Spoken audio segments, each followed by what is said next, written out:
Hey guys, Daniel here. Just wanted to apologize for the drop in microphone quality in this episode. I was in the process of replacing it, but I still needed to stay on schedule for our recording session. Everything will be back to normal in the next one, so thank you for your patience and enjoy the episode.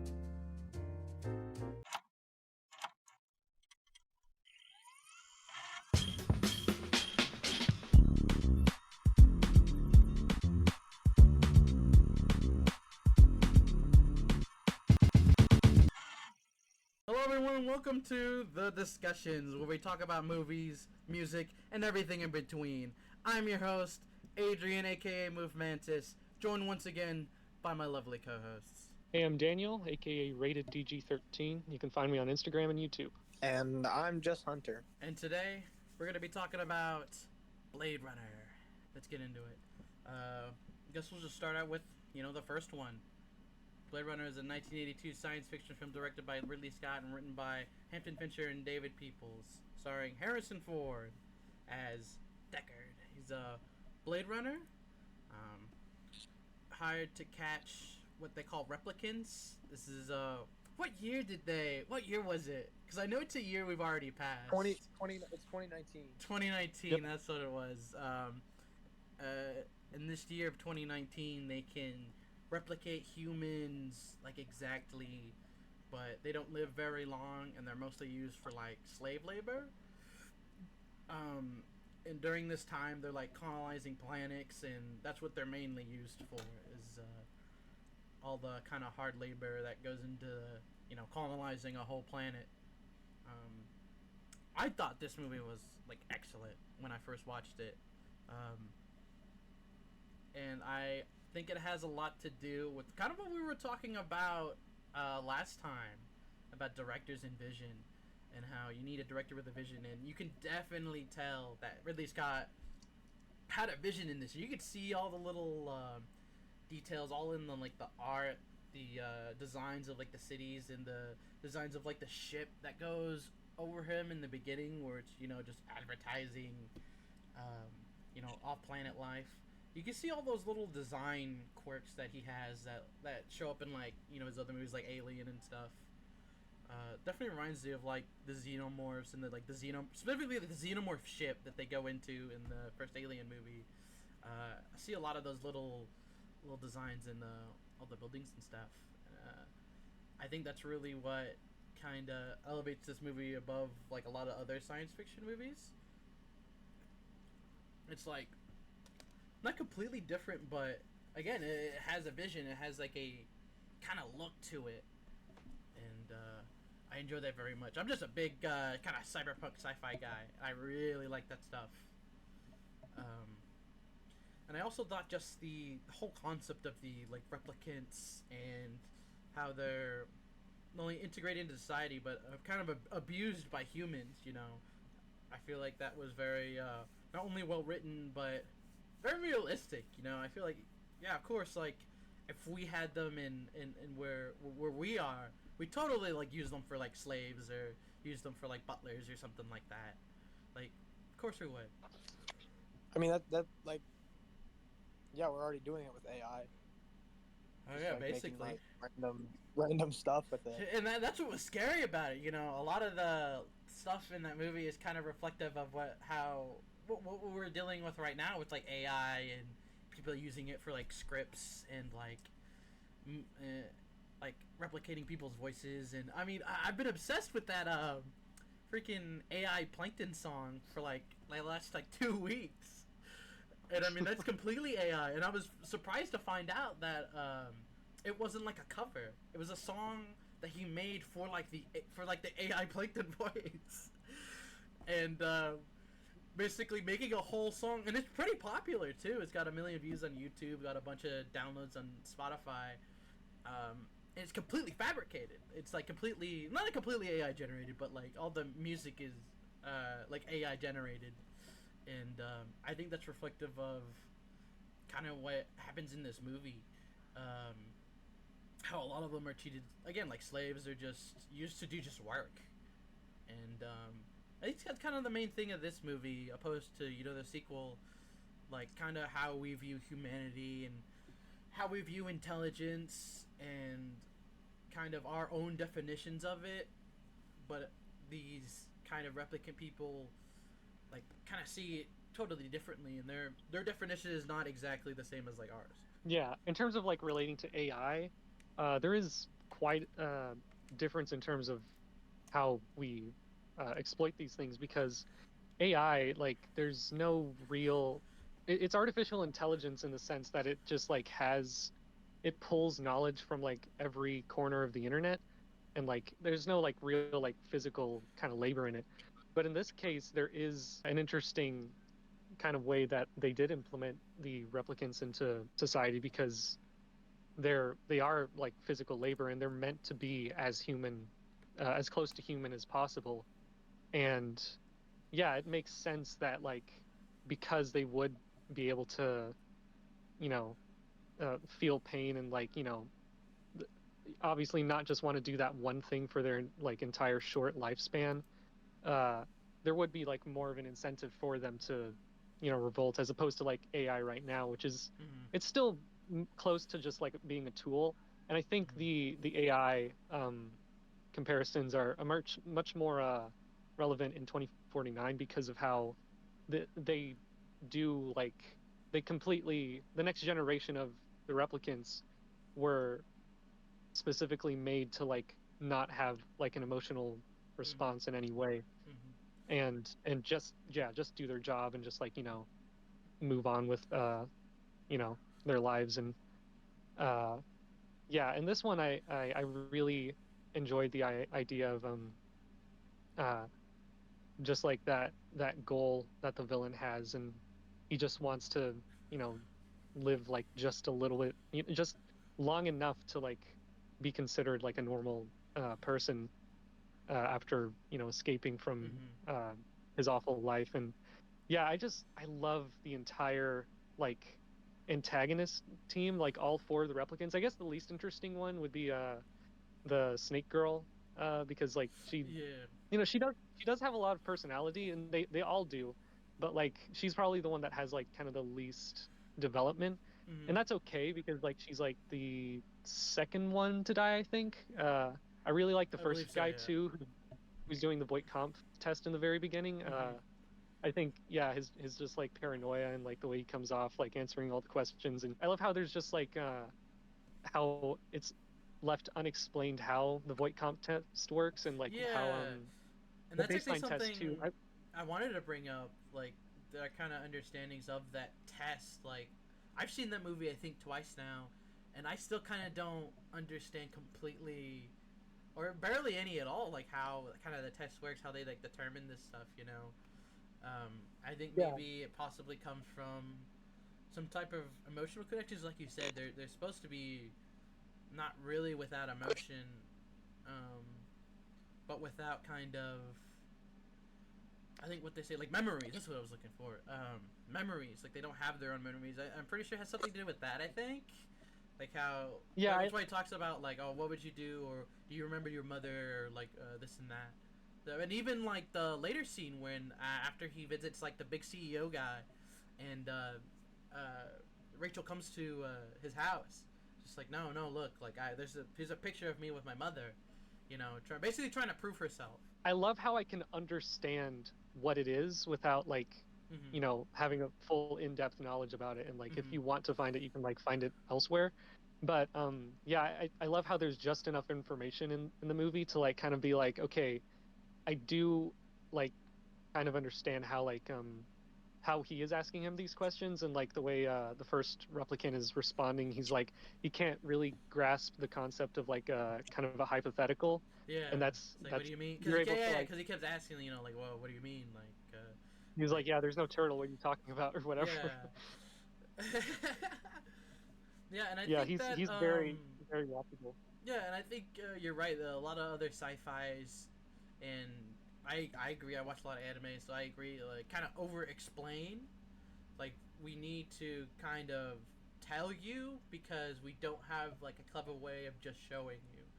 And I don't really think that's good for the movie, but I think that also works in the context of the movie because it shows that not everything is perfect. Like yes, you can kind of determine that he's a replicant. And that's kind of like the theme of the whole movie. Like, you don't know if Deckard's a replicant himself or not. There's a lot of like implications, and I think having the test not fully explained and not even fully like 100%, kind of leaves that room for not only discussion but for like theories to pop up. Like, oh, was he actually a replicant? Granted, it gets answered in the second movie, but I think for this it works in this context. And even the villains, I can't even necessarily call them villains, honestly. Yeah, they kill people, but I mean, at the end of the day, they're really only trying to find like their own humanity, trying to find more than what they were kind of made for. And I remember thinking, watching the movie, when he goes and he finds that girl in the strip club in the whorehouse, and then he like chases her down and like has this big chase scene and like kills her. I kept thinking, I was like, cause like he works with the LATB or works. I that's what I didn't understand. So was like, is that like a section in the police, like a Blade Runner, or does he just work with the police? Right. So it's like it's within the police, right? It's like a division. Because he drives a police car. Oh, yeah, they like, because he says I'm not coming back, as in like I'm sure at one point he had like a uniform and everything, but it seems like the second time around it's like they're bringing him back kind of unofficially, like off the books kind of, or off the books kind of way, because it's just like, oh, you're the best, so you're just gonna do it. Yeah, kind of like that old cop cliche, like just when I thought they were out, they pulled me back in. Sorry, I've been watching a lot of Sopranos lately.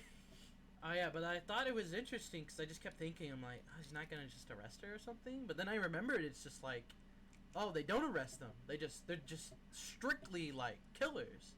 They strictly just kill these people. Like no handcuffs, no due process, just straight up. Like, if you go off the beat, if you rebel as a replicant, you're just dead. They just kill you. No due process. They like treat you lower than human almost. Like an animal. Not almost. That's like specifically they're built for like one thing, and then like if they rebel, then they're fucked basically. Yeah, but I guess like just like an animal, and although in a way you can easily see it the other way around, and I think that's another great thing about this movie. You can easily see the quote unquote villain's perspective on the side, because again, they're just trying to live their own life, trying to get their own shit together, and it's just hired to hunt them down and kill them, just mercilessly. And again, you see that in that scene where he's just like running through the crowd and just shooting at her, just guns her down, and she ends up just dead in like a shop, like we were talking about, just like an animal, like a what do you call them, like animal control almost. Looking for stray dogs and putting them down. Yeah, I also really love the fact that he does fall in love with, and like I want to get to this because like I found it pretty like I guess before I'll talk about the thing I liked first. On paper, Deckard falls in love with a replicant, and it's not really like because back then it wasn't like as like a normal thing for it to for people to kind of recognize like robotic like romances as they do in like Her, where it's like this stuff is like so close to real life, and there is just like a perfect way to simulate like a relationship through technology that it's like it makes you look like a loser basically. And and this one I found it interesting that it was like sincere, and looking back, there is like a lot of like romance in the sci-fi genre and like TV shows and books and stuff, where it's like a robot is just as valid as a human in terms of like getting a kind of a fulfilling relationship out of it. The issue though is that they very much do not have very much chemistry, and not only is it like flat most of the time, but it's just like like legitimately like creepy at points. And like the scene where like he's like telling her to like kiss him, and like the theme to that scene too, like you listen to it like by itself, and like this Vangelis, like he saw it and he like scored it appropriately to like have this weird like off thing going where it's like the nice like synth tune turns into like it kind of like declines and like goes deeper and deeper whenever he's like shutting the door and like keeping her from going. It's like so like the people who worked on it knew how like weird it was, and like even outside of like the actors who just like didn't like each other in real life, like everyone watching it like knew it was like off, but like the movie itself doesn't really like acknowledge it as being like something that you're not supposed to like kind of, I don't know, cheer for, because like it's also at the same time that's what it's about. And I was curious, I just like fast forwarded to that part and like turned the commentary on, and Ridley Scott says, quote, "She's frightened of feeling that relationship occur. She doesn't understand the feeling inside her which is making her like this man." Which at first it was like kind of him like uh, backpedaling and like kind of justifying like just this really off like thing that you're seeing, and like I do like that idea of like these feelings being like new to her, but like like even then, like right after he says that, he's like, "I think we were just short of the lines to make this really evolve and understand it." So he's being a stern master until she gets it, and it's like maybe yeah, it it's has very something like to do with her as a replicant, like we said earlier. Replicants are just kind of made to do things, and maybe that's kind of like the only way she can understand something like that, if she's kind of forced to do it, you know. Um, because the guy even says that she herself is like an experiment. She's like different from all the other like replicants. She's like experimental, and like she's supposed to have like emotions and like memories and stuff, and be like a basically like the precursors to what we see in 2049, which is like running rampant there.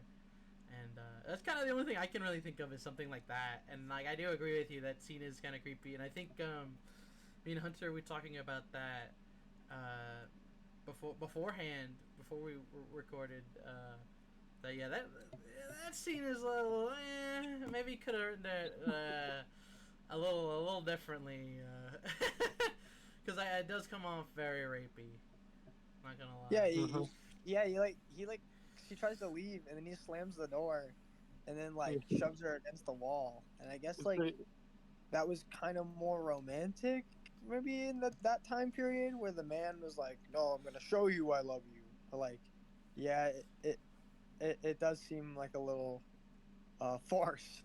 Yeah. The worst part about it is that it doesn't even like, and it's in real life, like if a guy is like forcing, or vice versa, like if you're being forced on by like another person and you're like really not into it and they just like keep pushing it, like it's bad either way. But like you would expect it to like in the 80s be this thing where it's like oh, like yeah, on as you're filming it, the way it's written, like it's supposed to be like this guy like kind of trying really hard to like charm this girl, but it just comes off as like worse than it is, or like it is as it is worse than they think it is. But in this case, it's like he literally like comes off as just like angry and like like it doesn't feel like love anyway. It just feels like this is what you're like made for, like type of thing. And it just like kind of like the scummy like, yeah, it I wish that like what was like what he was trying to get across was like approached in like a different way, because I like the idea of the feelings being new, and him like trying to like help her discover it. But it's just like yeah, there's no other way you can slice it whenever you like actually when you're just looking at the like scene kind of itself. And yeah, I definitely agree with that. But I guess it gets better later, because she actually kisses him later. But I guess that makes up for it. It's kind of like it lessens because that's like the only like kind of actual love part we get, apart from like the kiss at the end. It's just like they don't feel like their relationship doesn't feel very like fleshed out. And like as far as like the pacing of the movie goes, and like because I like never found myself like bored in this movie, but like the closest thing that came to it were those apartment scenes where it's like a lot of the time they'll like talk, but then like for a good chunk of the rest to the scene, they'll just like kind of go off and do their own thing, and like Mm-hmm. he'll be asleep and she'll be like kind of just like walking around, and it's like you have time to like do this properly, but like it Mm-hmm. just feels like on multiple accounts those scenes in the apartment are just like wasted opportunities for that to really feel good. And whenever 2049 and he's talking about how much like he sacrificed to like make sure they were safe, it was just like I wish I could believe him. Well, It's you like, wish you saw it, you know, you wish you saw it instead of just him telling you. not necessarily that I had to see him like leave them in like a DH, flashback. Yeah. That's for sure. But just Oh like yeah, yeah, in no. the sense that like I wish the first movie had those Mm-hmm. you know stepping stones to go off of Yeah, instead conveyed of the like yeah. testing on. Mm-hmm. And yeah, well, I'll agree. A lot of the more interesting stuff happens when he's like walking around this big city, and that's like I think one of the best part of it, kind of like a Scorsese type thing. Like, feel like the city is kind of a part of the movie. It's the background, yet it sets the stage and has the environment that these people live in, where they're just constantly bombarded by like ads. Kind of like, and honestly, even though 2049 is a little closer to what we have now, I think Ridley Scott wasn't too far off. Honestly, um, these like just constant lights and ads and people and like things getting shoved into your face. I think that's really comparative to what we live with now with social media and like just the constant ads and different kinds of people and this person advertising this and oh no, do this my way, like here how to lose 400 pounds in two seconds or whatever. I think that's really reflective of kind of what we live in now. This constant bombardment of like information, and just how just monolithic everything kind of feels. He really did a good job on capturing that as well, and I think Denis Villeneuve in the sequel really elevated that when he started in this movie. Just these big buildings, and then the main building he goes to, the I can't remember what the company was called. The Tyrell Corporation. Tyrell Corporation, and their main building, just how big and like just monolithic it is, almost like kind of like Yeah. like a like a like a big pyramid ruling over the city, almost. And I like it reminded me of Guardians of the Galaxy 3, where they go to the animal planet, and there is just like that. Isn't it like a cube underneath the it's the like a surface? triangle, It's like, and then when it lifts up, it's like yeah, a giant cube. but just like the corner sticking out, and it's like, Mm-hmm. yeah, it's so imposing, and I really like yeah, the usage of miniatures in this, and how especially how that was Yeah. like carried over into 2049. They still use like these huge sets and like the miniatures whenever it's appropriate for like these gigantic buildings. And Mm-hmm. when there are like updated visual effects, they do stay true to like how the first one feels. A lot of people don't seem to like agree with that, but it's like, I mean, it's like 30 years in the future, so like of course it's not going to be like one to one with Mm-hmm. how it looked. Yeah. It does feel like a natural progression. And in terms of filmmaking, there is, yeah, there's like no other like there's no better way you could have done it in terms of just like Mm-hmm. you know how like practical and tangible everything Mm-hmm. feels. It's, yeah, I love how like they didn't just like rely on like CG for everything. It was just Mm-hmm. like, yeah, where it made sense. And but there is a reason why, like, it's so much easier to believe, and it's like it doesn't feel like they're just like composited into a green screen. It's like Mm-hmm. everything is still there. It's as much there as it was in the first one. Mm-hmm. And it looks amazing. And we'll get more into that later. Oh yeah, and I mean, I just love the aesthetics of this movie. Like I said, I'm a big like sci-fi, like cyberpunk kind of guy. So like the big buildings with lots of lights and the trench coats, and it's just raining constantly.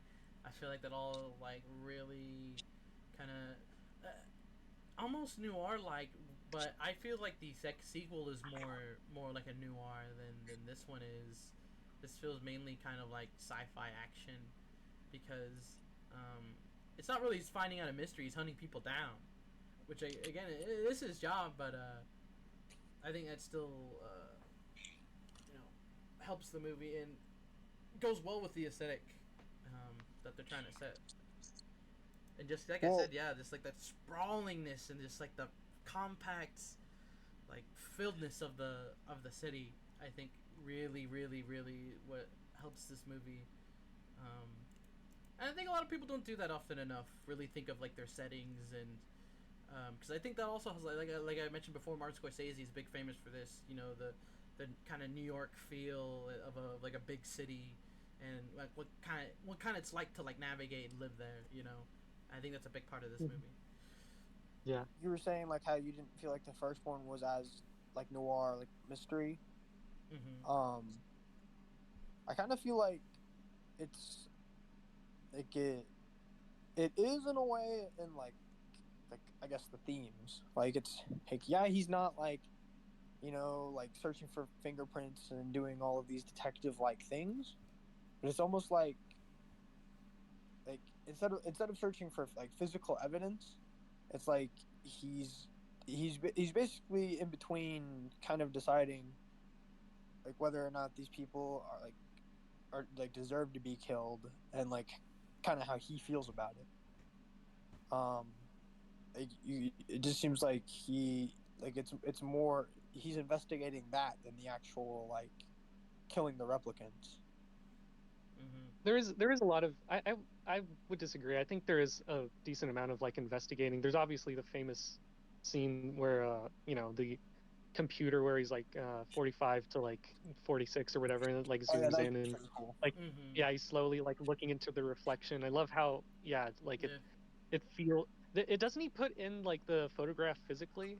Like Yeah, I he Yeah, puts it yeah. in like the DVD That's player. also what I like about this movie. How just like it's kind of like when you see a '60s rendition of the future. It's like just like more advanced of what they had at the time, like fucking like yeah, the floppy disks in microfiche. the yeah. I think that everything's so like analog, and I think that's also really cool about this movie. It's kind of takes what the technology they had at the time because they can't think of stuff that hasn't even been invented yet. You know, like SD cards and shit. Um, but they can take Yeah, that and use it to like kind of boost it into the future and kind of see how a more advanced version of that would be like all the again like all the analog stuff like how the like with the zoom in screen how it's kind of just like zooming in this weird like 80s computer way, you know. um, I also hmm thought that was really cool. it's not just the filming techniques, but it is like the technology. It's not just like you know uh just because it's like we're filming it from 2017 or I guess before that technically, but then he didn't feel the need to like put in a bunch of like touch screens and stuff. It was like it's still the future of Blade Runner, and if by 2019 we weren't using like microfiche technology for like Yeah. investigative work such as that for like photographs and stuff, it makes sense that like there would just be a more advanced version of like what we do see in the first Blade Runner, and like how you do see that gigantic machine just for like that one purpose of like looking up Yeah. specific information within like a library of data. It's still Mm-hmm. yeah, it's still just as like analog kind of stuff as opposed to like I don't even think there's like really any allusion to like the internet, even Yeah. the second one. Mm-hmm. Like it really is just like yeah, truly like faithful to what's been established first. Yeah, I really like that about it. And man, like I relate to that. Like every time they show that giant lady on like the building, like, I always relate to that because like I always go to work, and on my way to work, like when I'm walking to like our entrance, like there's this two big freaking like what are they? They're like electrical car like chargers. And every time like I pass by, and there's some big ad on them, especially at night. Like when I go to my car, I'm leaving. Like I literally just feel like that, like there's just like this giant ad, and I have to see it like every day, and it just fucking like fills up the fucking space where I'm at. And yeah, that's why I'm saying like he wasn't exactly right, but he wasn't far too off. I think of our kind of future of like technology, and not only how we use it, but how kind of it's portrayed. Yeah, what else do I got in my notes? Oh yeah, I also love like so watching them back to back. There is like, I said that the second one does feel, just as faithful to the first one. But like in one regard, like I like how much more weird the first one is. Like just like there's like a lot of like creepy stuff going on, and like I love that the guy who's the toy maker and like his house. I think that just like seeing these like people have like mixed feelings about it, but I just love the idea of like technology is so advanced that like you can just like make these perfect human looking toys that just like act exactly like a toy does and is like still Yeah. it's still like further from like a replicant, but it's like closer to like what an everyman can like acquire, like just resources to make a human, and like have these little people like walking around and like they're like all made up, and like one of them's like wearing a bear head, and every time they cut back to his side, it's just like, yeah, those are like my favorite, at least my favorite setting of the entire movie. Even if they're not like my favorite scenes, like compared to like other stuff that we get. Those are like, I just love it every time they cut back to that. And oh yeah, and the guy who I think it's Poe's dad from Kung Fu Panda. He's like the guy in the like cold room. Yeah, who's, like, making the yeah. eye. Who's yeah. He asked him about the eye. Yeah, he's like, oh, I didn't make Yeah. this. Yeah. That is Poe's dad from Kung Fu Panda. Yeah. There's like these little like looks into the manufacturing of the replicants, and just like it's such a complex machine that it's like, yeah, you would get one guy who's just like who specializes in eyes, and then you send them to like the other guy who puts the rest together, and like there you do get the implication that it's like there's a ton of like different facets into making just like one person, and yeah, even though they don't show it, you still understand just how complex it is, even though like it's possible in the future. It's not easy, and that's really well communicated. Yeah, no, just showing not only about the replicants, just the different assets of this world that they live in. Like going like at the beginning, where he's just at that noodle shop, and all these different people are, kind of living together, and they all speak different languages, and he can barely like order something. It's kind of this just hodgepodge of not only people, but like again technology, all like kind of. That's why I said I just enjoy this setting, the city so much. They really do a good job at like setting out how kind of everything works, how like you said, how not specifically how they're built, but like logically, like, oh yeah, of course this is how this is made, or this is how this is done. Like when he goes into the is it a whorehouse or like a strip club? I couldn't really tell. Or it's just like she's like a dancer. I guess it was just basically like a strip club. It's not as like obvious as the second one where it's like like that's a like, that's a like whorehouse walls right there. That's a whorehouse if I've ever seen one. Yeah, because there's some movies that are like, it's like and I don't dislike The Matrix, but when I saw that for the first time, I got this like overwhelming sense that like, yeah, this is what inspired a lot of like other cinema, and it's like it is very important for that. But I do feel like I've seen like a lot of this stuff just kind of done better elsewhere. Blade Runner, at least like in terms of filmmaking, it still holds up like just so well. Nothing in the movie is like jarring and like or dated. It looks great, and I watched it in HD for the first time too. I couldn't see any of the strings, and the usage of green screen and everything, it's super tight. Oh yeah, as well as the cinematography as well, because I was just thinking about it, just the kind of just darkness of everything. I think it's a little darker than the sequel, and I'm thinking about I don't think there's ever a time where the sun is up. It's always just dark, like all the time. It's just nighttime, like 90%, if not the whole time.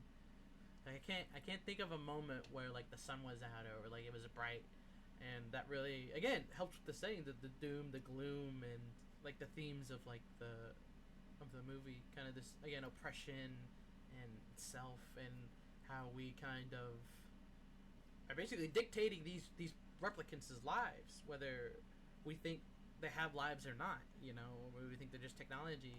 Yeah, 'cause I can't imagine like until like actual physical like labor gets involved, like on the AI side, when they would like want to rebel, because like there's no real like there's no real like measure for like what it can feel, because it doesn't really. It's just AI is just all information. It's just information, like responding to you and like replicating what it understands a conversation to be like, and that's why it sounds so.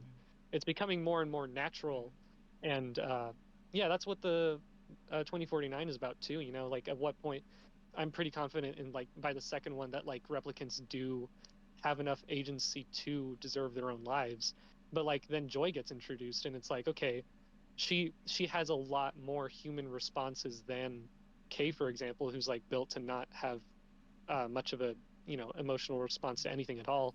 But at the same time, she is also just engineered to like make you feel as like good as possible. It's a tailor made relationship that's only meant to like make someone happy, but at the same time it's like less human than what a replicant is.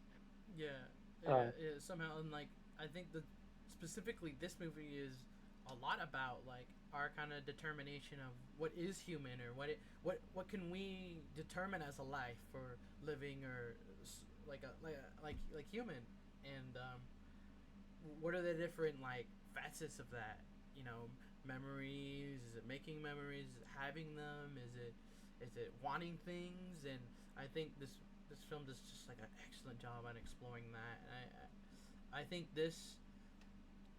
the sequel I think is more the individual, and I think this one is more of like a broad kind of what is it to be human? What does that mean to people? What does it mean like Mhm. to have these memories? Does that even make you human, or is it, you know, the wanting, or is it the all these questions and stuff? And again, that's why like I think it's really cool that you could probably sympathize a lot with the villains. That's really all they're trying to find out most of the time. And yeah, they kill a Well, couple people, but you know, at the I end don't of the even day, think they're really just trying to understand almost. I don't even think Roy or Pris are like villains. Um, like especially at the end, like Yeah. he doesn't. He's not even necessarily. Like, I guess at first he's attacking people kind of out of rage, but like how would you respond if you're told like, yeah, you probably have like a year left to live? I think that CEO's guy that was justified. I think. But like, but Yeah. but like, well, like The that's guy's kind an of asshole. like he'd be more evil if he like tries to kill Deckard. Like I guess at first he does, but Yeah, yeah, and I then mean, yeah, that whole kind of time, more out of yeah, self-defense. But then he just realizes there's like no point. yeah. Hmm. And Yeah, would you I think that's what is the end's a lot about, you know, is that this whole time he kills all his friends and is trying to kill him for the whole movie, and then at the very, very end, he saves him.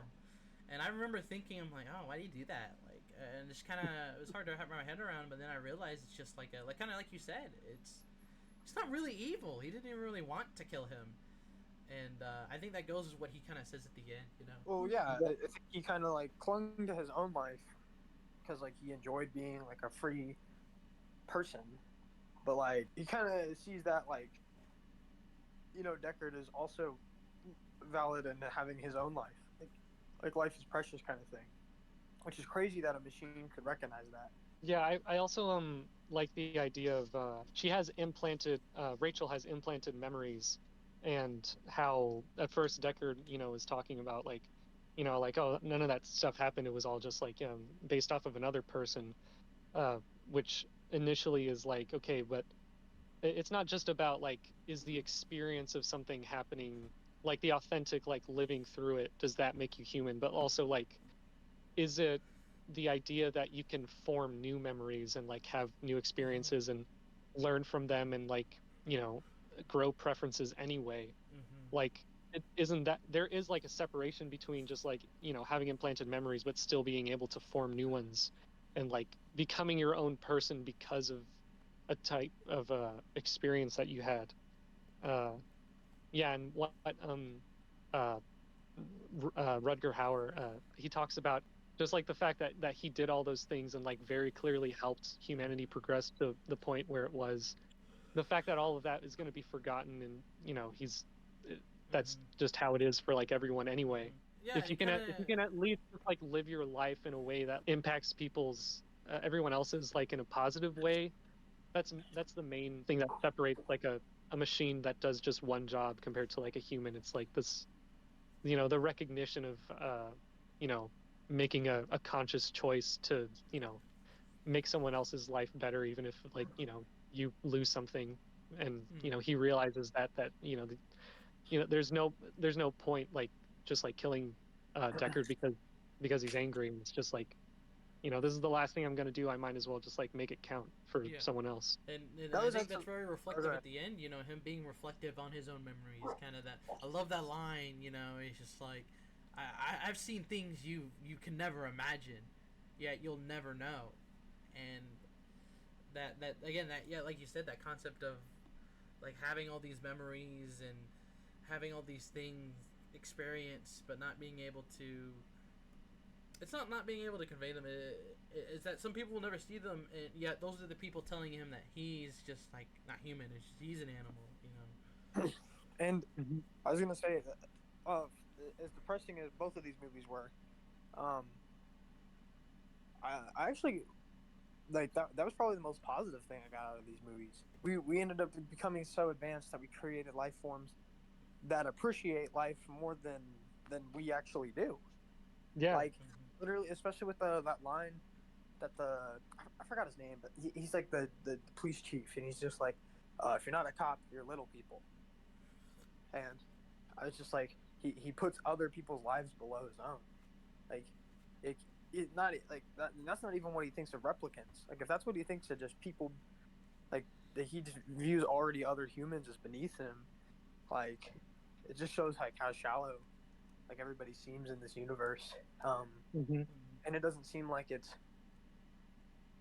like outlandish because like people are already acting like that now. It doesn't even have to be like a cyberpunk kind of world for people to kind of act like that. Just treat other life forms as beneath us, and like certain things should be serving to us. And like them facing being hunted, and then learning that they have shortened like expectancy, like kind of simplifies it for them. It's just like, well, I'd rather just be a good being, like while I have a few years, than be to be serving to anything else. It isn't like super uh, black and white either. It's not like uh, the replicants are like the good and the police are the bad. Because like honestly, they could have like carried the movie if it was exclusively about just the replicants. I would have like maybe even liked it just like that much more because like Roy Batty and his friends are just like they have just like so much more going on than like Deckard himself. And it's like yeah, he's discovering the humanity in them and like how he views replicants is changed by the end. But for the most part, I think like yeah, the antagonists have a lot more um, interesting stuff going on character wise. And but yeah, in saying that, it also like just like seeing the condition that the world is set in, it adds a lot to like why um, people are act a lot out of kind of the self-preservation mindset where it's just like just like get rid of whatever isn't like serving the cause to progress, and that's just like all that the majority of like people seem to have is just like getting more and more advanced, even though like overall just people are generally getting more miserable in their lives, and like that seems to be like the only thing keeping people like moving forward, but like in the process of that like everything else has just like been lost throughout all of living society, at least in just like this corner of like what we see in this universe. It's just it's like one city. I can only imagine how it's like in like other continents even. Yeah, that's very reflective in kind of the way that the I forgot his name, but he the guy who runs the company, and he's just like he it doesn't even seem like he's even sorry at all. Like he's like when he's giving him that news that oh yeah you can't live longer and I can't extend your life in any kind of way. Like he's just like yeah, sucks to be you. He And is very sad it's about it. like Hey, that's why I say is I think out of all of them, I think his murder was like the most justified. yeah because he just saw them as like inferior like property like it just yeah inferior beings. The replicant is very very inspired by real life slavery and like rights that they try to fight for, and I like how that's expanded upon in the second one too. Yeah, Wallace says it in the second one, like every empire was built off the backs off of an expendable force, and like yeah, we are in the place where we got to because of that, but that doesn't make it right, and like that's no way to like justify it. And I'm just gonna say just like it it was because a lot of people have like these theories and we'll get into that in a second but like um because I want to know y'all's what y'all think. People are like oh is Deckard a replicant or not despite the sequel's answer. um um Ridley Scott was saying he like definitely is, and Harrison Ford was like being like, "Nah, I don't think so." But I think it doesn't matter either way, because honestly, especially after watching both movies, it, like Harrison Ford doesn't seem too different, at least from his role, whether he's a replicant or not. Like he kind of is just a slave too. Like he's just doing something he has to go do that he doesn't even want to do. Like he makes it pretty clear at the beginning that he's not interested in doing that. And yeah, they don't like brutally whip him or anything, but they kind of just suggest, oh, we'll make your life harder if you don't do it. It just kind of comes back around to that whole like value of life thing, and it just seems like very true to how we are now. Yeah, and I think that goes with the kind of movie itself, that you don't even know if the main character is a replicant or not, and that kind of questioning of it kind of makes you think, well, like, then who am I to say who's what and who's not? And then who's a replicant, who's not, and who's human and who's not? You know, I think that really goes in with the movie itself. And again, despite what the sequel says, I think that's pretty essential for this movie. Just to show how fragile that stuff is, how fragile our kind of concept of humanity and being human is, and like it can just really be up to the individual. And while we were talking about all this oppression and you know, slavery and building all these empires off of oppressing people, I think at the very end, you know, it's pretty positive. Like he was kind of okay with dying because he knew he had these memories, and that's to him what made him human. And that kind of visual of like the dove flying off as death kind of being a freedom for him.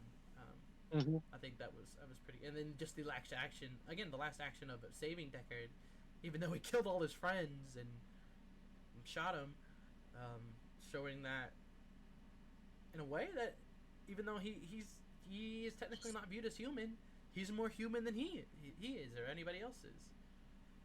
And like it definitely like made me think, like, you know, I think humans get it into their heads, you know, that like we're the ultimate species, and like we kind of matter most, and we're the most beautiful. But I don't think that at all. Like I think that, like, not saying humanity is just like totally shit, but it's like if all the humans were to die out, and now there's just a replicant species left that can reproduce. Like I think that they could still create like just as beautiful life and just as interesting of a society. And it's just like, yeah, I think they're just as valid. Yeah, it also you know, in saying like the validity of like living, and oh man, I really hope I'm not like overstepping my boundaries or anything, but I feel like we are currently going through this state where it's like the validity of like kind of gender identity, and how you know, the way people view it is like illegitimate or legitimate, and how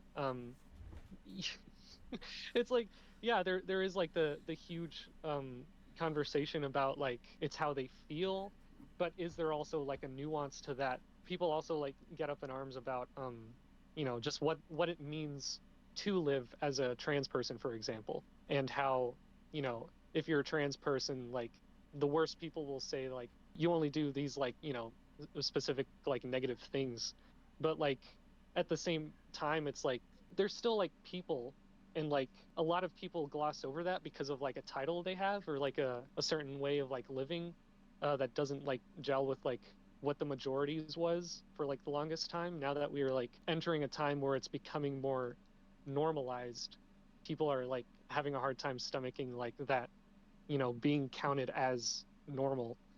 And yeah, that was on my mind as I was watching this one, and like, you know, they still haven't gotten to that point in the lore, basically, where I guess the closest thing to it would be the way Kay is treated in the second one, because he does have a house of his own. And you know, you don't really like think about what the replicants were doing on their off time in the first one, because it was basically implied that they were doing their jobs like the entire time. But you know, by 2049, they are, the newer models anyway, they do have like a closer chance of like just like kind of having this normal life outside of their job. And like the oppression is still like very you know, very much present for them anyway. Um, I don't think that's not relevant at all. Oh yeah. If anything, it's more relevant now. I was about to I say, didn't really like, think. yeah, it's kind of like how gay people, especially in this time period, in the 80s, people thinking it's like a choice, or people debating on whether it's, DNA, it's like in you already. And I think that kind of goes, honestly, because I was thinking about it, kind of goes hand in hand with this, Who are we to say, like, what is a choice, what isn't, and what's, you know, what you're supposed to do, how you're supposed to feel, or who you're supposed to like, you know? And I didn't think so much about like gender identity when I first watched it. But what I was thinking about is just like, okay, so like I don't know, aliens come down from Mars and they like, hey, we want to coexist. Let's link up our governments and kind of like, oh, we'll just do stuff together now. And it's just like, yeah, I could see like no matter what they say, no matter how many like safety measures are in it, like someone's gonna have a problem with that or view like the Martians as lesser people, or like the Martians could view us as lesser people. And um, I just thought it was kind of crazy that like we try to have like this grip on like, oh yeah, in society, and you're this link and you're this link, and it's just like, um, I think it's really like earthly, like and like formed by kind of not just solely capitalism, but like yeah, it's just like here's first class and here's lower class, and it's just like, at what point are we ever going to evolve past that? Just kind of like, oh yeah, you're purple and I'm blue, so it doesn't matter. Yeah. I know we've been talking about it, kind of just like the themes and like the world. Did we want to maybe move to the sequel? Yeah, I mean, I think I kind of said what I wanted to say, and I don't really have too much more to add to what you guys were saying. You want to give ratings real quick? Yeah, okay. Uh, I would say that um, initially I did think it was like near perfect because of the world building, and yeah, it is very thematically rich. But at the same time, it did kind of like lose 1 point for me just because the main lead in this one wasn't nearly as strong as it was in the Mm-hmm. second one, and Mm-hmm. and considering how important he is in the second one, I would have liked that to have been backed up more by like a character I legitimately like, really was able to like, cling on to in a more significant way than just like him kind of being the eyes in which we see this world. So Mm-hmm. I would give it an 8 out of 10, but it's not ruined for me in any way. It's still, yeah, it still very much holds up. Yeah, I still loved it. I feel the exact same way, especially seeing the sequel and not seeing as like, yeah, Deckard is not as strong as the main character, and the kind of story goes by the wayside a little bit. It's more of a device to kind of help elevate the themes and these characters than actual tell like a super interesting. Because if you think about it, most of the time he's really just hunting these people down. That's kind of just it. But the main crux and the main meat is how he relates to these people, what we think of, replicants and stuff. So I give it the same score though, eight out of 10. Yeah, yeah, probably just the exact same. One thing that wasn't said, and this might just be me because I have a short attention span. I I just thought it was kind of, maybe not even too long. I just thought that it was kind of boring sometimes. Um, just I That's guess it felt understandable. like it felt kind of lingered in some scenes. Um, and it's just like I wanted so much more because like the stuff that was interesting was like so interesting that I wouldn't have minded more of it.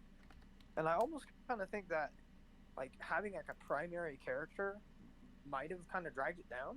I kind of think it would have benefited from like almost like not an out of order telling, but in like almost like a Pulp Fiction kind of thing. Like just kind of jumping like to these different characters. Like I liked that, and I don't think that Deckard needed to be a main character. I wouldn't have like because they did it a little bit, like where they would jump to Roy and Chris, and they would have like a pretty extended scene, and then they come back to Deckard. But like I wouldn't have even minded if there was more scenes, kind of like what you were saying earlier, Daniel, like just having them in almost their own movie. It was like, yeah, having their own thing going on, and Deckard not necessarily being the main hero or the main guy.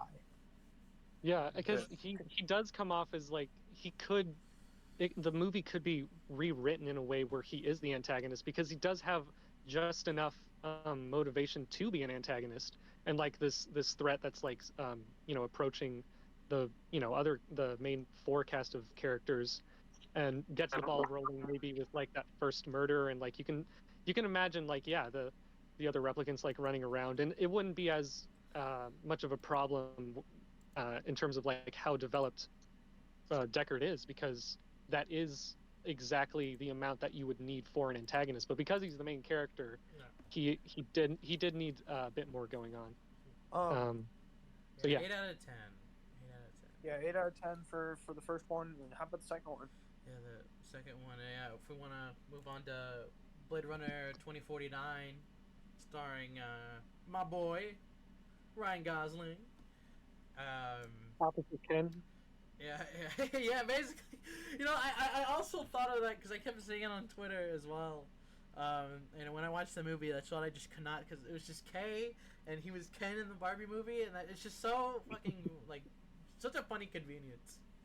And I like the theory that like he leaves like Barbie Land and like he can't die because he's a toy, so he lives forever until like 2049. Yeah, exactly. Yeah. I fucking loved this movie. I loved this movie. I thought it was freaking amazing and really just doubled like everything they said in the first movie and just like cranked it up to 10. I really think everything is just added on to what we were talking about, but kind of dealing with more like I said earlier, like the individual, the character of Kay, and kind of how the replicants actually really live, especially now that we jump forward and they're fully realized now. There's not just an experiment. They're fully made to do just all kind of the odd jobs that people don't want to do, like the blade running, and I'm trying to think, like a lot of the when he goes over to the whorehouse, a lot of the whores are whores. Sorry, they're replicants. They even say that. Like, it basically shows that they're now not even just slaves anymore. They are now like doing all the stuff that we don't want to do, like prostitution and hunting down like rogue replicants. And yeah, the idea of the future being so automated that the machines that were built to do a specific job and be hunted down if they didn't do it otherwise, is that job is just being taken care of by more of the same machine. Yeah. It even says that at the beginning, how they've advanced just so they don't run, like where the newer models don't run, and it's shown how they do it in that kind of. And like I said, I think this is more. While the first one was more of like a society kind of overall humanity kind of thing, I think this one kind of deals with a more individual take, like how individual people are feeling, especially in our 21st century was made. When did this movie come out? Like, 2017. 2017.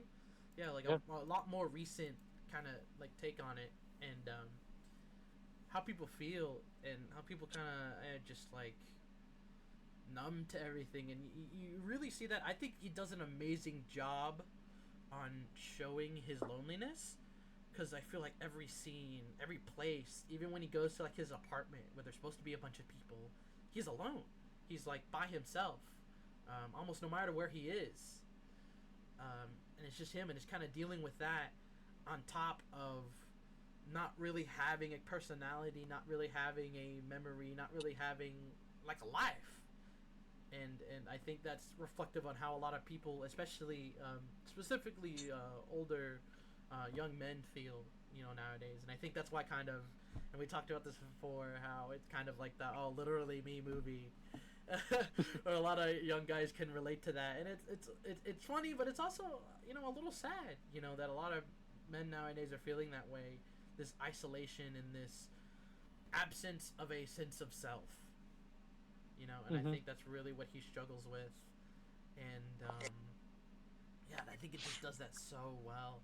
And you add to that Denis Villeneuve, like I said with Ridley Scott, like you see his vision in kind of the architecture, and he somehow makes these buildings look even more monolithic and like oppressive and like kind of like just kind of out of reach, you know, almost alien like when he goes to the new headquarters of I believe it's the same corporation, the Tyrell Corporation, I believe.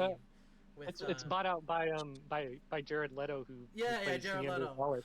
So it is the same building, but it's the Wallace Corporation now.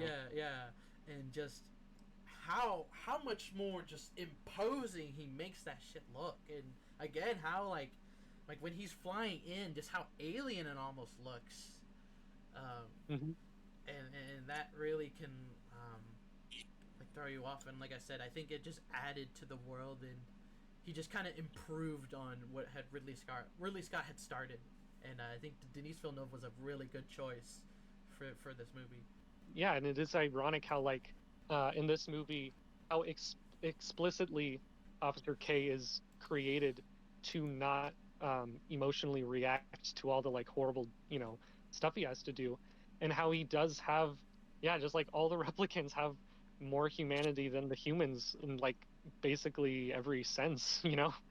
I and like how he is just like he isn't just like a one note character who doesn't react to anything, because he would have more of an excuse to just be like this lens in order to view this amazing world, but they don't let that just be the case. And like he actually does have a lot more going on than what is it? I already forgot his name.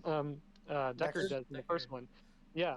And yeah, also the idea of like a machine still needing the fulfillment of like a relationship that he knows is fake, and that's very very much being a real thing in today's world. I like how it's like a different take on like the kind of like her AI, where it's like it's one step forward, where it's like the sole intent is to like have that companionship, but at the same time it doesn't mean anything, because they're just meant to respond in a way that is pleasing to their uh, owner. And yeah, it really makes me think about like how everyone else would treat their joys, how like in any scenario, is it like even possible to like abuse one, and do they like care about like certain dynamics like that.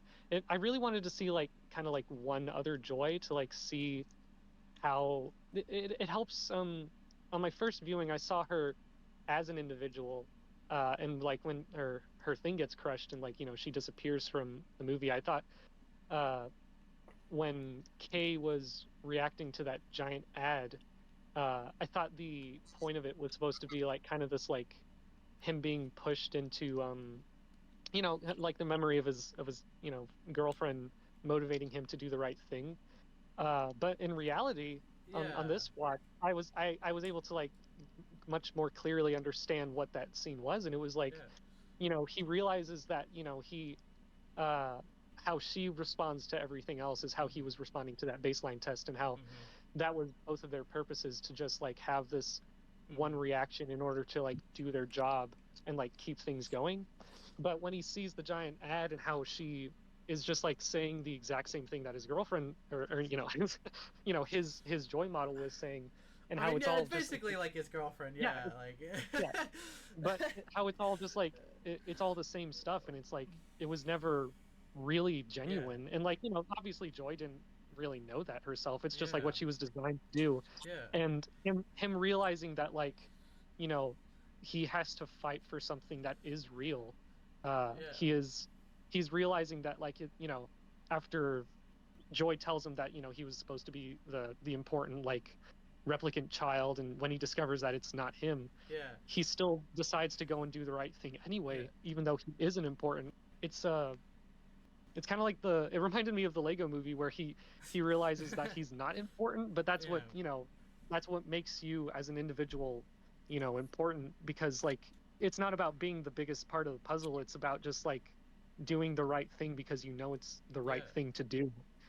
And it was just so And Yeah, just like and yeah, just that ending, you you know, still with that see- with that scene, you know, that kind of the 1-2 punch, like you said, where he finds out that the chosen child, it's not him at all. Like that is such like a gut punch, like a heart stop moment, like where he's just like just that you like ache for him, and then right after that is the scene where he realizes that it was the same thing with his joy, that like yeah, it wasn't really real, it wasn't really like a real relationship, it was just something that he thought was real, something that he wanted to be real.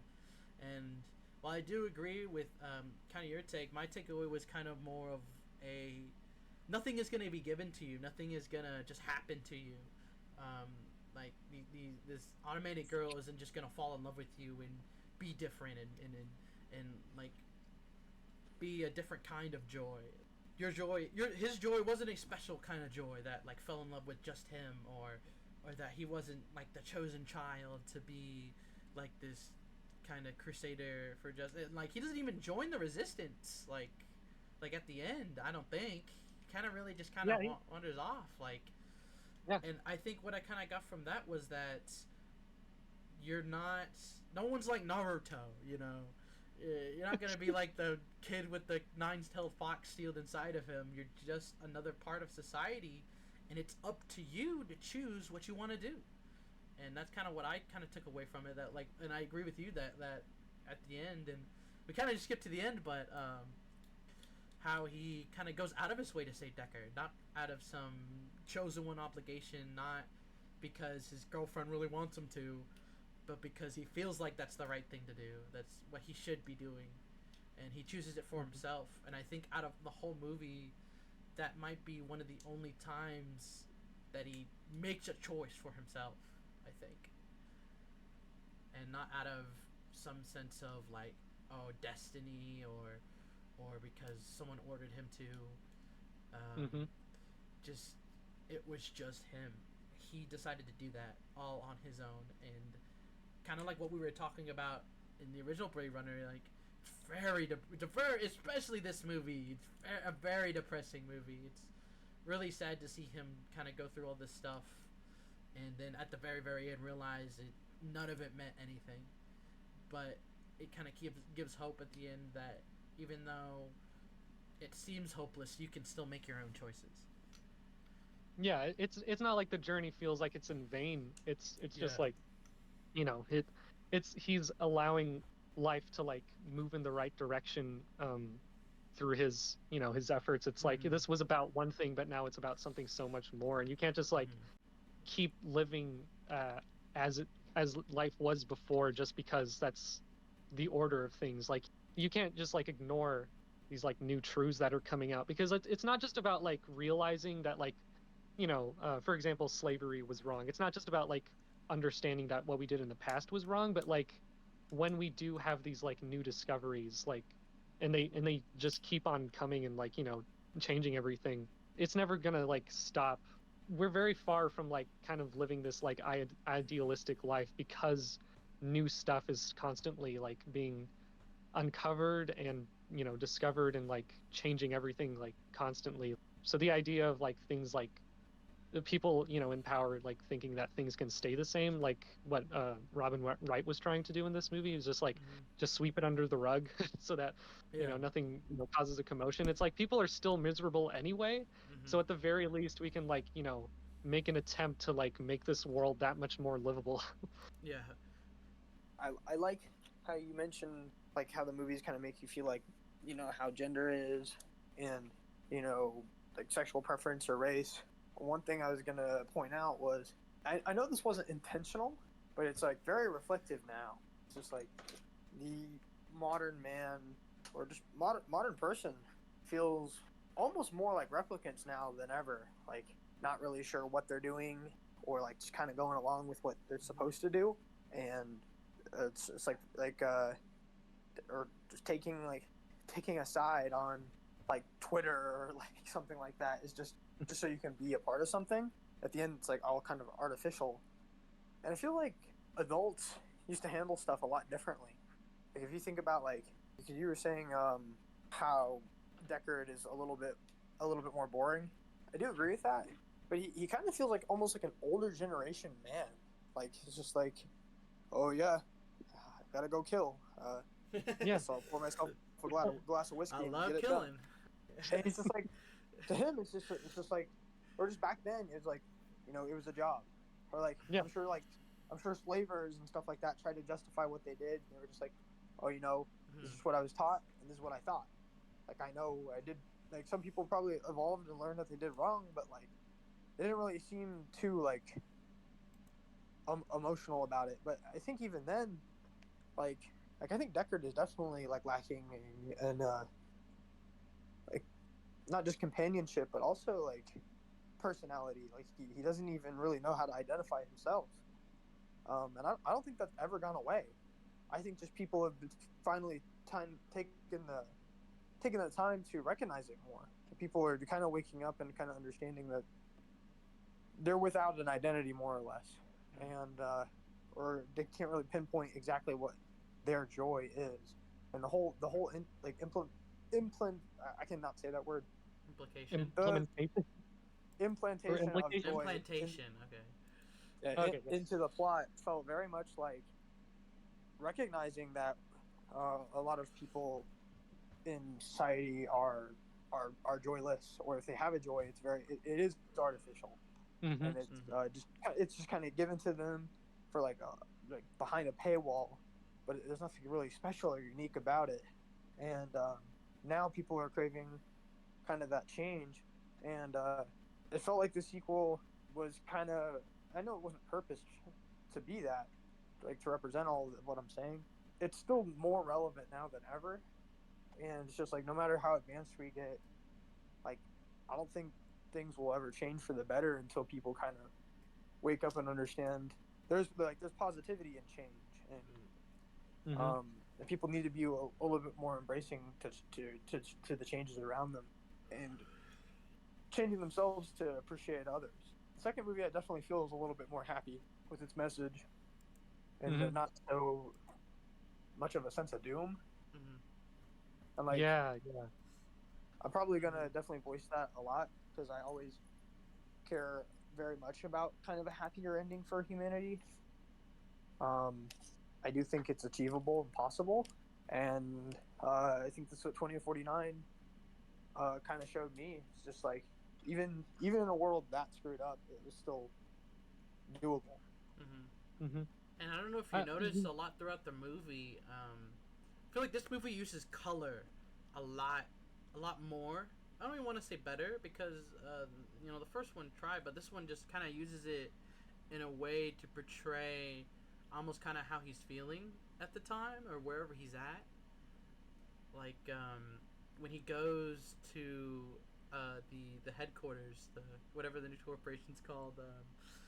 It's all really dark and yellow and plain and very like structured almost. And I just like the use of like color in this movie. Like when he's talking to the Joy, that famous meme fucking scene. It's very bright and pink, like kind of signify almost like connection and love. But kind of how he's, because I'm looking at the picture right now, how he's kind of off again by himself in the dark, almost not being affected by it, and I feel like that the use of color in this movie is really really good and used to portray how he's feeling a lot of the time.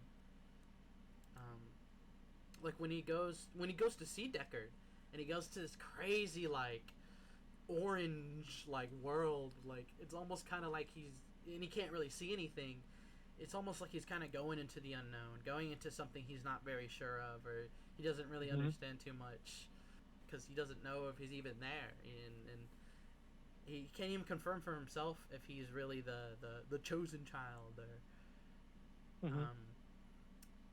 yeah, that compared with the cinematography, I think just Dennis Villeneuve very much blew it out of the water with this style. Another thing I want to mention about Joy, there was a scene that hit me different the second time around, because it definitely wasn't the first one, but like it was at the dawn of Hollywood normalizing de-aging like much more regularly than it had ever been done before. In the scene where not Neander Wallace is talking to Deckard, and he says, "Pain reminds you of the joy you felt was real," and then he ushers in the Rachel clone and says, "More joy then."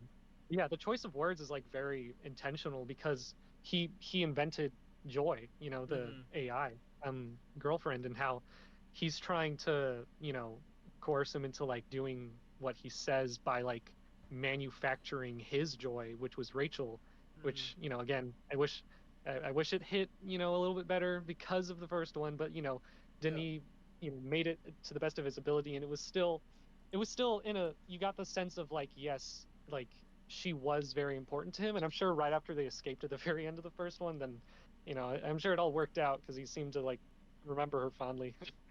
But the idea of like, Wallace like manufacturing joy and like trying to get a reaction out of Deckard, and Deckard looking at it and like knowing that it's fake, and like how like it doesn't work on him because like it's that I feel like is a commentary at large about de-aging actors like that. Like it's inauthentic, and like in no scenario, no matter how good it gets, like it's still not the same. Not right. Yeah, it's not right. It's not the same to do that. And this was like the only movie that like had a point in like de-aging someone, because like everywhere else it's like, okay, there's like a flashback, which is like fine if you still have the actor, like a flashback or a cameo, so people go and like clap and stuff. But when it's like an actual like dead actor, it's like just so much more scummy, and it does feel like just like full on manipulation every single time. Like there's never like been a movie where I genuinely feel like there's like significance to, or like it's justified to like de-age someone and like bring them back from the dead. And this was like the best usage of that, because that's literally what the scene is about. It's about how like just like insincere it is to do that, just in order to like kind of get the reaction that these like big studios are wanting to get out of their audience. Also on Neander Wallace, I like how one of Jared Leto's like two good movies, good roles. I looked at some behind the scenes and like the casting process, and Jared Leto was talking about like, because in the story Wallace is responsible for like solving a food crisis, because like all the animals are dead. I'm pretty sure, and if they aren't dead, then they're like super rare and like extremely expensive.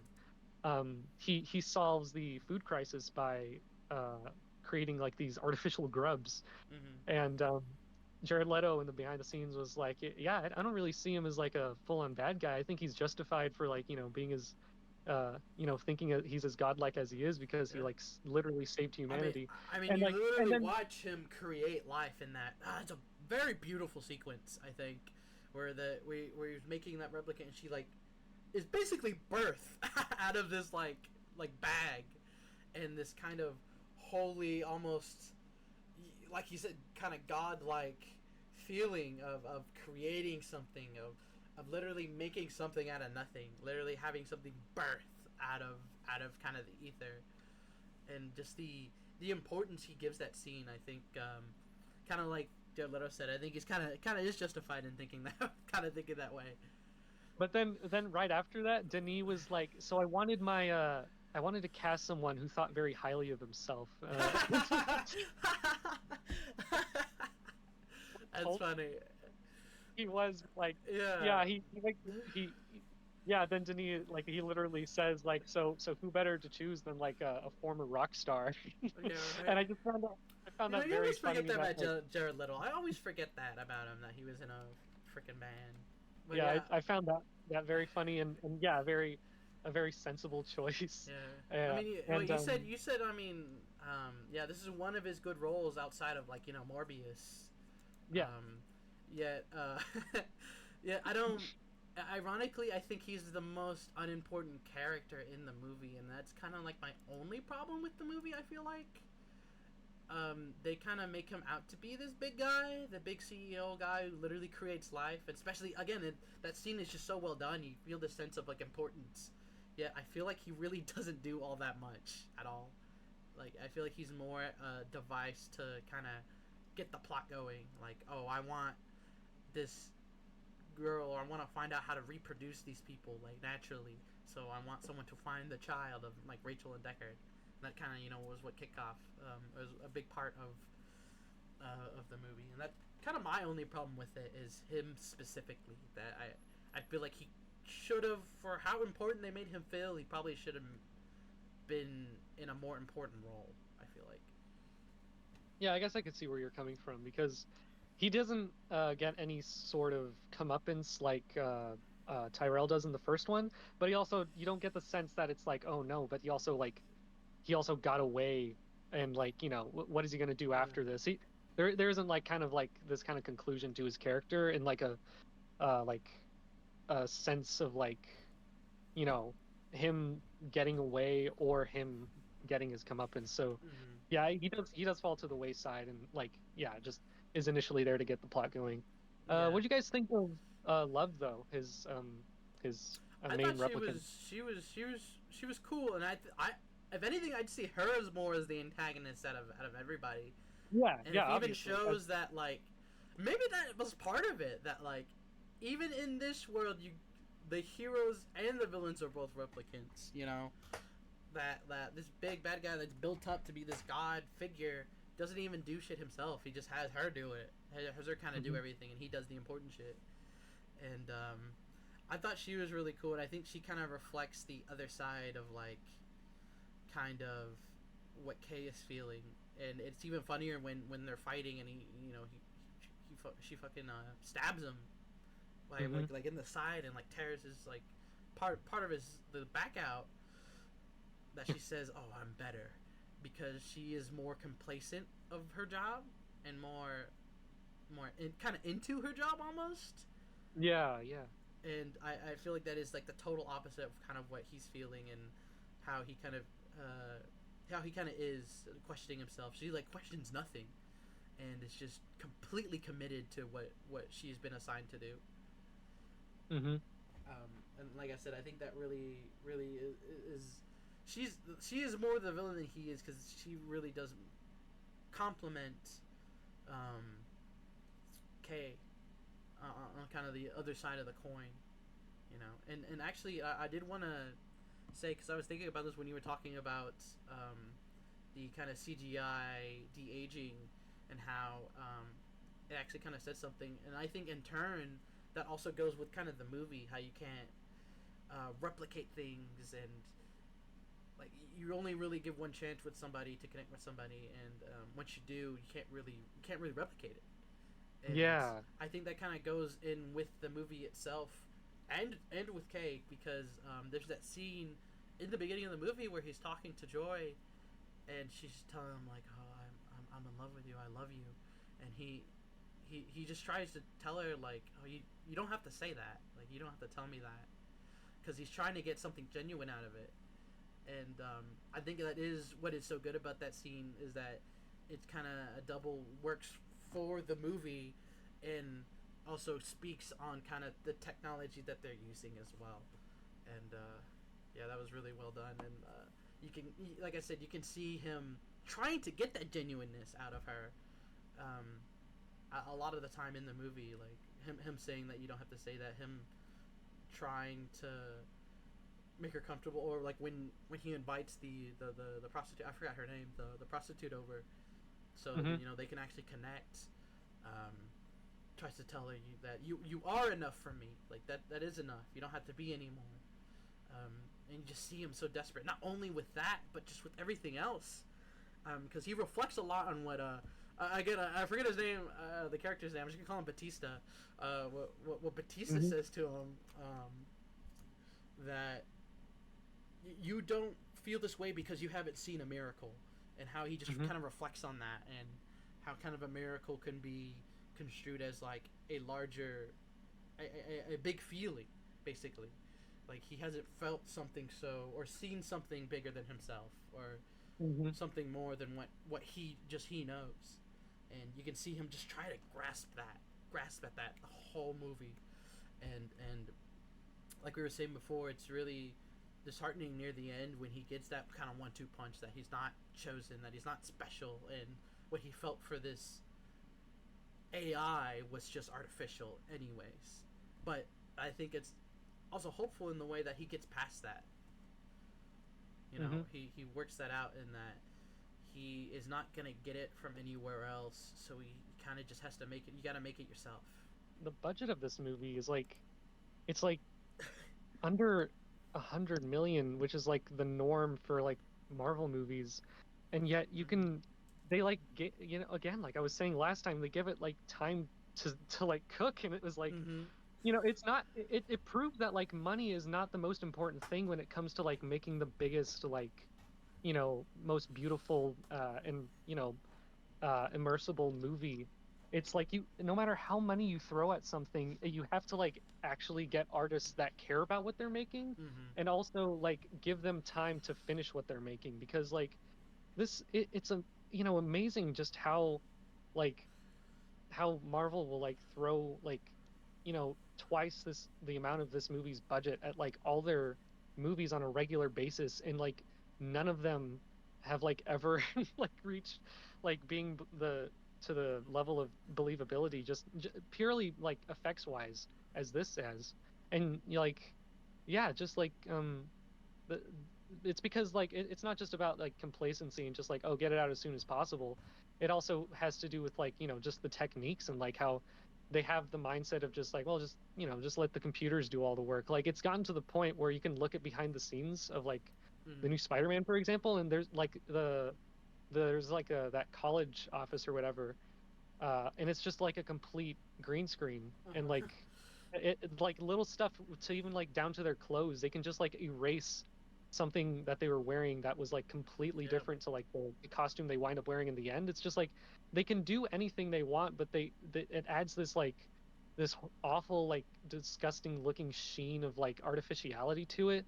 That's like, yeah, it's not motivated by anything like artistic. It's just like, get it out as soon as possible, and we can change whatever we want along the way. And like yeah, it's just like, it's sad because I know that a lot of people work really hard to like make the movies anyway, but it, because of how they're like managed, and the main goals that the people on top have, it's just like they wind up looking so much worse than something with like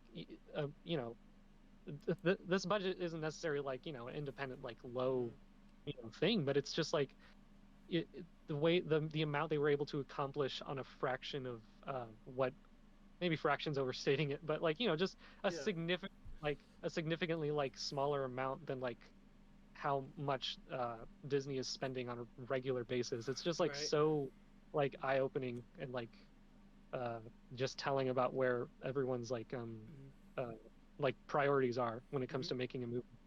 And like I said before, I mean, you can see it in the filmmaking. Like I said, just something simple as color. Like, they're meticulously trying, or at least it feels like that, trying to convey how he's feeling through the color and through the scenes. And even when I feel like when he goes, what was it? He goes to that big building, like furnace place for something. I can't remember why. Been a while since I've seen it. Been a couple weeks. But when he just looks down that corridor and it's all dark and it's like long, like I feel like that can also like represent him kind of, not the fear that he feels in like discovering what this memory is, and not only him recognizing the area, but him almost kind of representing him like delving into his memories almost in a way, just with the long corridor and like the kind of black darkness of like the building that they're in. That's another part. I just like I distinctly remember like over, because I've seen it recently, but this was my second watch outside of the theater, and just so much of it like stuck with me over the years. It like it all still felt familiar, and like like I was glad to pick up on new things on a second watch, but like the sheer amount that was still left with me after just like one watch from like over 5 years ago. One of my favorite moments is easily the memory making scene, where the girls using the device that looks like a camera lens to, manufacture the forest and the bug. Yeah. That part is like, yeah, just so fantastic and like, Bruh. And I think that uh, worked so well because the whole time he's not emoting at all, and that's kind of the point of him that he's not supposed to. And so when he does, it's very impactful. The whole time he's just, even when he finds out, like I said, when he's in that big furnace building and he finds that horse thing, the little horse toy, and he kind of realizes that it's real. Or even when he's flying out to, I think it was San Diego. I think that's where it was.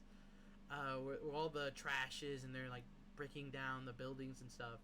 And he gets shot out of the air. He has like almost no reaction. He's just like, he's like not panicking or like, oh shit. Like he's just, uh oh. Just kind of, and then just like falls, like no reaction whatsoever. And then just to have all that throughout the movie, and then when he finally realizes this is real, and just him yelling and his big reaction to it, it's just a lot more impactful. And it's just that little things, like you were saying, that effort, that let time cook, where people could come up with this stuff, just leaves more of an impact. And I think that's why people still talk about this movie. That's why this movie is still memed. That's why both that scene and the scene with the big joy are not only memorable, but people still use them and stuff, because they're so impactful, and they've been worked on, and they've been thought about. It makes for something memorable. Yeah. It was one of those movies that like just from like the get-go, and like it's a rare case where like I had only seen it once, but just like I keep debating whether or not I should add it to like my favorites of all time list, because I haven't seen it many times, but so much of it sticks with me that like that yeah, it's like the one movie that's been able to do that. Like I've only seen it twice, and it just feels like it's a huge part of not only what I look for in cinema, but just like what speaks to me. And it's the film bro movie. It's like, yeah, like it's the one that gets memed amongst like a bunch of other movies that like like a lot of the time, like it's not like I'm annoyed because I think they don't deserve it, but I feel like it undersells what significance that a lot of those movies have. But out of all of the film bro movies that like people meme, this is the one for me that like I'm okay with like laughing at a few memes that are like because like people, I've seen memes where like people do understand what the movie is about, and like putting the baseline test, like measuring that response and like putting it next to like this what's that new like trend about where like streamers will be like there's like these Instagram girls who like go live and are just like acting like artificial. The AI goes, yes, Yeah. Yeah, that ice cream so exactly, and good. like putting the baseline test under that, and it's like yeah, that's literally people making the meme understand the movie, and it's not just like, oh, look at these like freaks who idolize like Patrick Bateman, and it's like, no, this is like, it's like this is what the movie is about, and you're not like misconstruing it in any way. It's like it, and you're appreciating it for what it is, and not just like making fun of its audience. But like at the same time, it's like yeah, it's emblematic of what we're going through right now, and how like that's why it's retained relevance, and it hasn't dated in any way, because like they didn't try to implement all the like digital touchscreen stuff, or like it's just like these deep rooted human struggles that like are just like getting worse over time.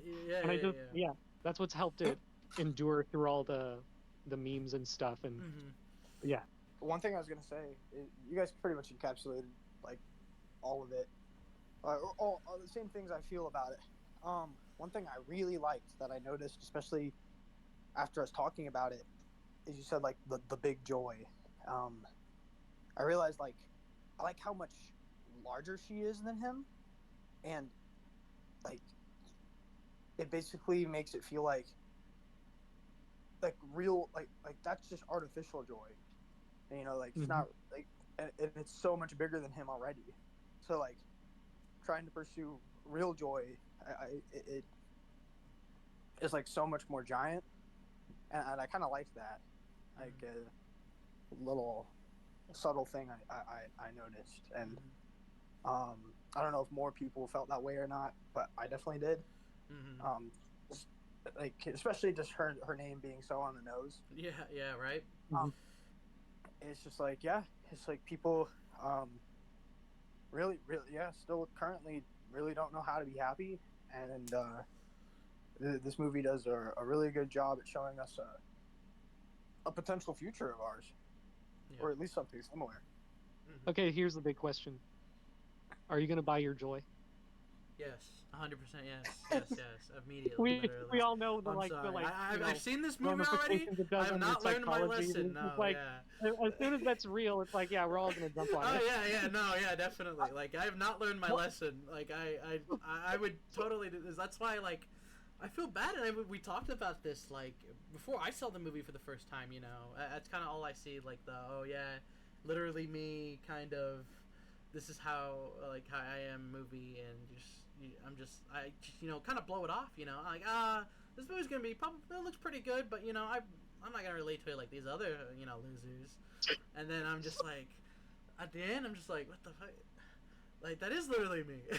they got like a camera around here or something. They got like a device in my room watching me or something.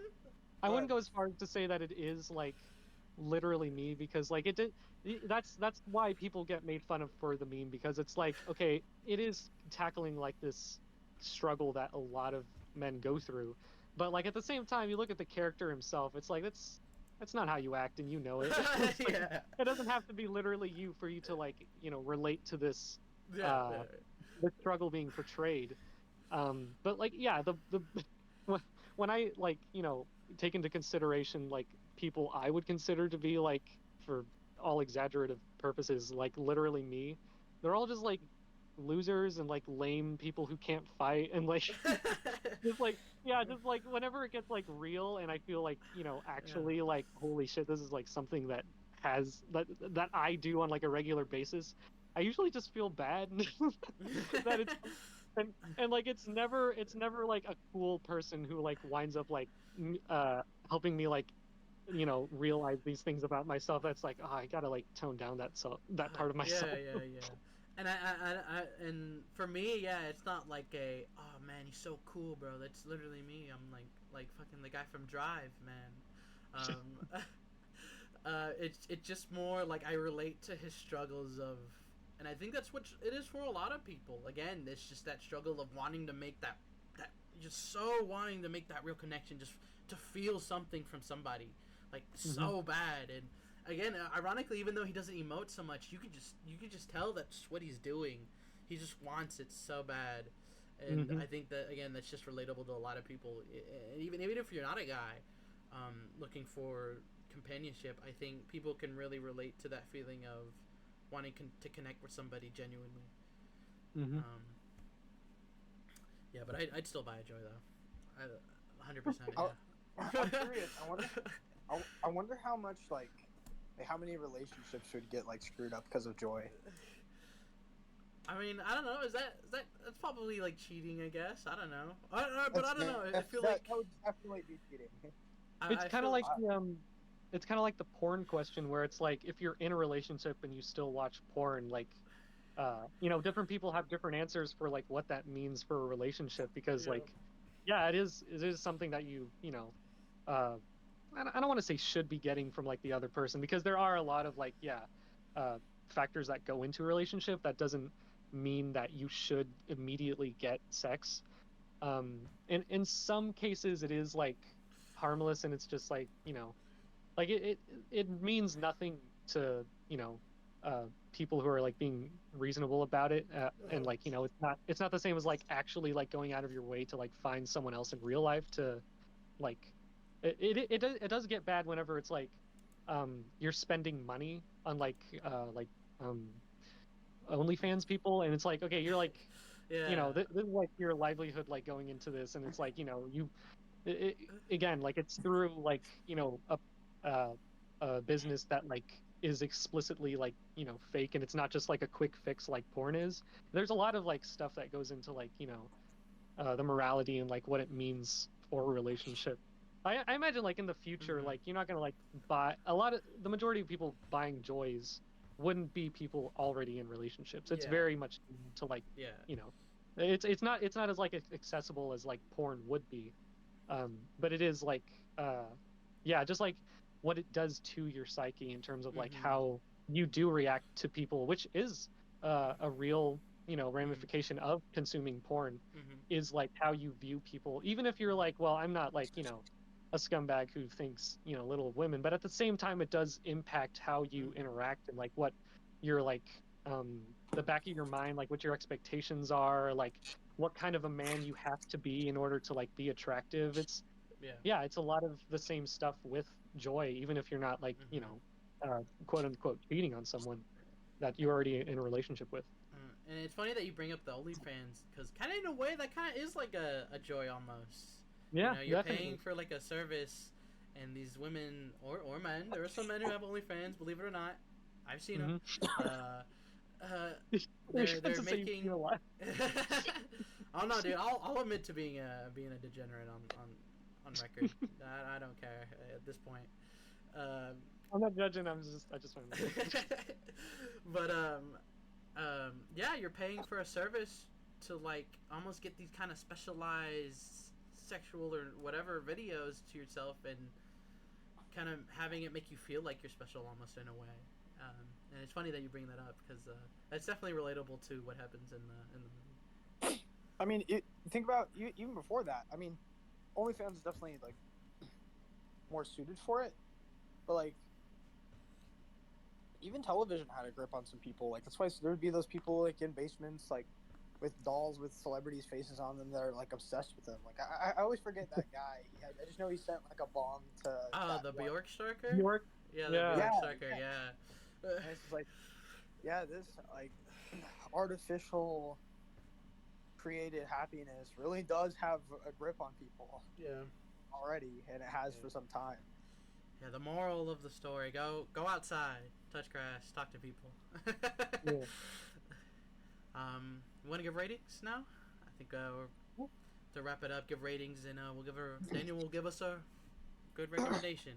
I will be straight up. I think it's a 9 on my letterbox, but I think now talking about it, and especially when I do watch it a second time, I think I'll have to go with 10 out of 10. This is just amazingly made movie, top to bottom, acting, cinematography, everything. Taking a solid 10. It was a 10 when I first saw it, and it still is a 10. Like I've seen criticisms about it, and like in terms of like how certain things play out, certain like conveniences, and like there are a few lines of cheese where it's like Robin Wright. There's that part where she's like, "You've been getting along without one," and he's like, "What? A soul?" And it's like stuff like that, where it's like it is kind of like spelling out like the themes a little bit more obvious than just like a simple as a name or whatever. But I mean, I just can't deny how much this means to me, and it's not nearly enough flaws for me to be like, this doesn't deserve a 10. I understand why other people wouldn't give it a 10, but it's through and through, this is like a 10 for me. This is like, perfectly encapsulates, just like on a filmmaking level, what I want to see from cinema, and just like how much it does mean to me in terms of like a significant like personal story. It's 10 for me. I'm gonna be the odd one out here. It's still good. It is better than the first one, but it's not really that different. I'm just gonna give it a 9. Because Morbius is in it. No, it's not really because Morbius. Yeah, he didn't really morb out too much. I don't know. I feel like he should have morbed out a little more. That's how you know something really had an impact on your career. It has gotten to the point where I don't call Jared Leto anymore. I just call him Morbius. Like, I literally remember when the new Haunted Mansion movie was coming out, which was very bad, by the way. Because he's in it. Oh. I was just like, they got Morbius. Yeah, and it's funny because it's also just another bad role to add to his um list. It's a Yeah. very bad movie. Yeah, it didn't have Yeah, Eddie Murphy in it. That's where they went wrong, dude. I yeah, prefer no, no Eddie Eddie Murphy. Murphy cameo. Really? Really? Actually?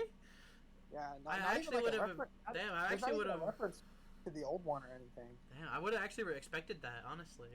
Huh, Oh, hang on. Before I get into my Haunted Mansion review, yeah, the 2049 was really good. I do think there's some flaws, and honestly, I don't know if this has anything to do with just having a short attention span or ADHD or whatever, but like I I just noticed a lot of movies do this, especially now, and I don't need stuff explained with dialogue. yeah. If I'm watching a film, you could show me it or portray it without the dialogue, and I Mm-hmm. kind of do think that's where that like, and I'm just gonna keep calling him that. That scene with Morbius is like not that interesting. Like, like what's going on is interesting. I just thought that the dialogue was maybe a little Okay. too long. But yeah, there's just things that I don't think that need to be explained so much. Um, Okay. and a lot of people, especially American audiences, which, fun fact, I figured out about the first movie. So you know the narrating that Harrison Ford is doing over the movie.